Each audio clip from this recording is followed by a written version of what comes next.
All right, folks. Thank you once again for joining me right here on the Captain's Show. This is another drive time rant. I'm going to talk a little bit today about Trump and the left derangement syndrome of Trump, of course. We'll let a few people gather in here if we can. And of course, please smash up the likes, share this video around, and we're going to talk a little bit about Trump derangement syndrome on the left and why the right labels it Trump derangement syndrome. What's up, Jessica? How are you doing?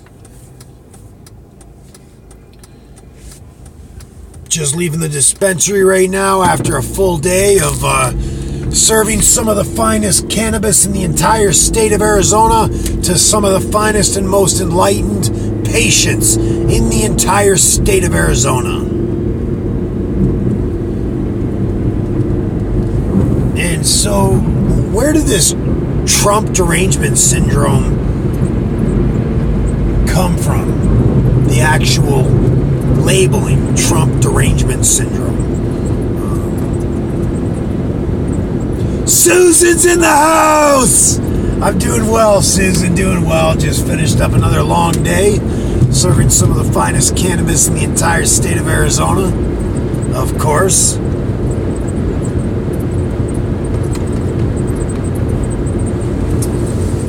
Alright, so let's talk a little bit today about Trump derangement syndrome. So, let's face it, the left is absolutely out to lunch. The right's out to lunch too. But the left is a special kind of out to lunch, if you know what I'm saying. These people they don't use any facts, they don't use any logic. They base their arguments on nothing more than feelings and emotions, and we can see that with gun control. We can see that with the whole vaccination thing. There's so many issues. You can see how the left is literally mentally disturbed. They call Trump a racist over and over and over and over again. They're absolutely convinced he's a racist, yet not one single shred of evidence is out there to even suggest that Trump is a racist. So why do the left continually harp on this ridiculous idea that Trump is a racist? Well, it's just because people in the media keep repeating that same narrative over and over and over and over again. They keep placing Donald Trump to be partnered with white supremacists and the KKK, but none of it's true. None of it. It's all a lie. Yet, if you go to tell a leftist that Trump is not a racist, they literally lose their shit. He is a racist. He doesn't like black people. He doesn't like Hispanics. He wants to build a wall. Blah, blah, blah, blah.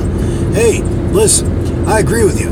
The wall is the shits. The wall must be built through stealing from people first. The wall will not work. The wall is an insane idea. But it doesn't make Trump a racist. It makes him a nationalist. It doesn't make him a racist. Trump is not a racist. He's a murderer. Murders children too. But he's not a racist. And I can tell you he's a murderer based on facts, not based on feelings and emotions. So where does the leftist come to the conclusion that Trump is a racist? It's from fake stream media. That is the problem with fake stream media. They literally spout off bullshit to the sheep, and the sheep just believe it. It's absolute insanity.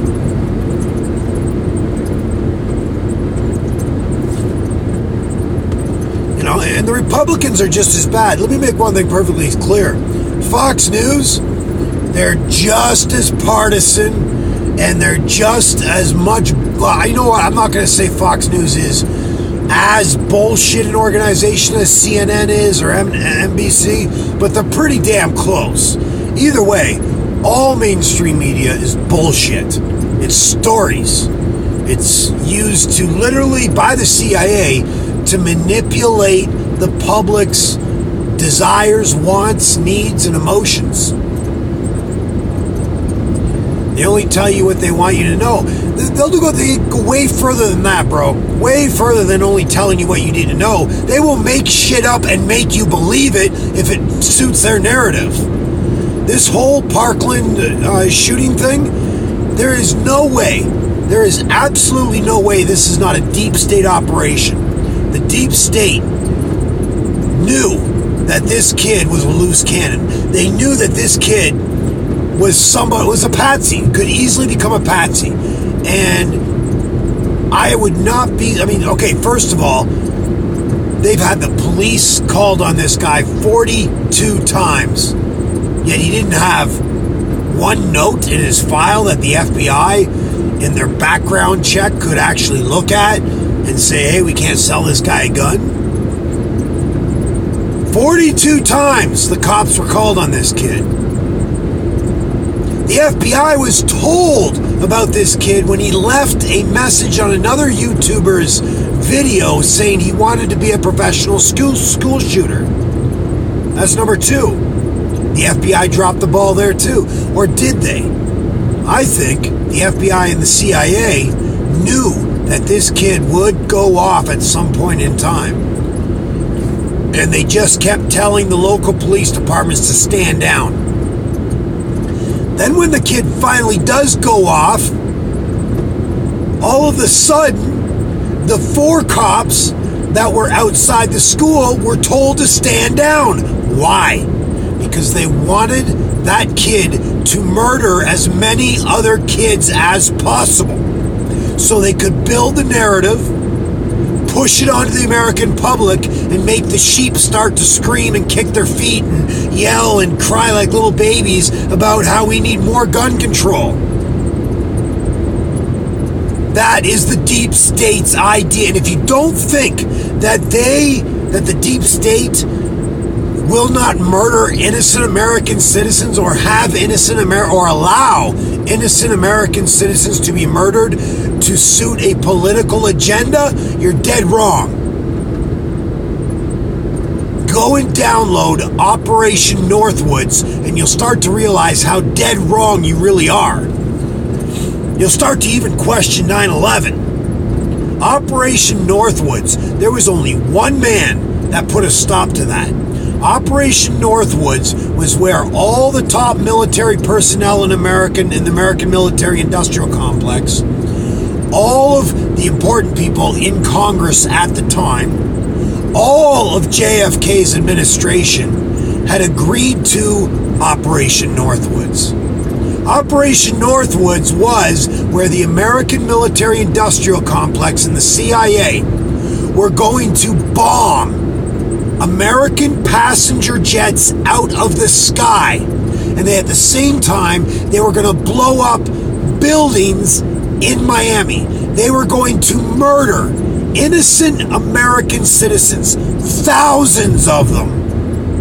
And they were going to use their propaganda machine, the media, to push the narrative that it was Cuban terrorists that blew the planes out of the sky and blew up the buildings in Miami, and they were to rally public support for war against Cuba, and they were going to overthrow Fidel Castro. Only one man saved the lives of thousands of innocent American citizens. One man. JFK. President John F. Kennedy, when he was presented the plan for Operation Northwoods, which was classified, obviously. It was only declassified, I think, 2 or 3 years ago. Only one man refused to sign off on that plan, Operation Northwoods. JFK. JFK saved the lives of thousands of American citizens. Now, can you imagine if instead of JFK being president at that time, it was Barack Obama, Bill Clinton, Hillary Clinton, George Bush, either one of the two Bushes, or even Reagan? Do you really think they would have refused to sign Operation Northwoods? Hell no. They absolutely would have signed Operation Northwoods. And we would have been taught. There would have been thousands of Americans that were murdered. Blood on American government's hands. American government would have murdered American citizens. And we would have been teaching our kids today that it was the Cuban terrorist that murdered those American citizens. That's what we would have believed. And you know what that's called? That's called indoctrination. Only one man stopped that entire plan, and it was JFK. Think about that for a few minutes. And then try to tell me that the American government will not allow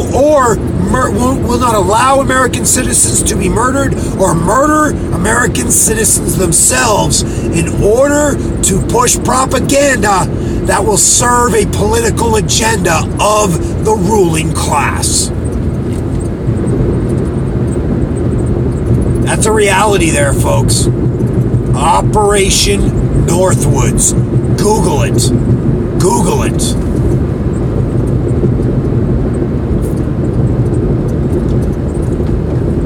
No, I'd never even heard of that documentary called The Crown. I'll have to check that out for sure. Sounds kind of interesting.